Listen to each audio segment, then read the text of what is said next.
As we head out to the picnics and waterways this holiday weekend, a lot of us are going to take precautions to protect ourselves from insects, but what if we take the dog or cat with us? Today's question for our pet vet on call: are any mosquito repellents safe for pets? Yes and no. They are chemicals. That's what keeps the bugs off of you. So for cats especially, who groom and lick a lot, they're ingesting these chemicals, and no, that is not safe for cats. Dogs are not so much, because they don't lick and clean a lot. Where dogs really need that though is on their ears. I have seen dogs' tips of their ears completely eaten off by biting insects and mosquitoes.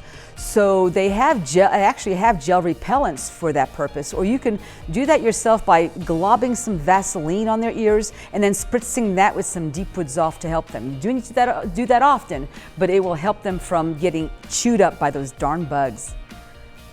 Hey, we invite questions from anyone. If you have a question, you just send it to petvet@koimtv.com.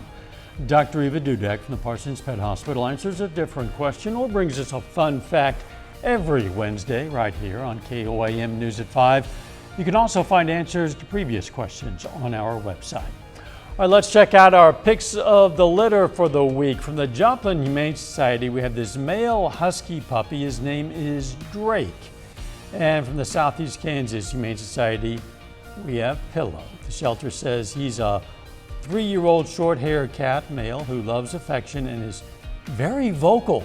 If you're looking for a pet, why not check out your local Humane Society?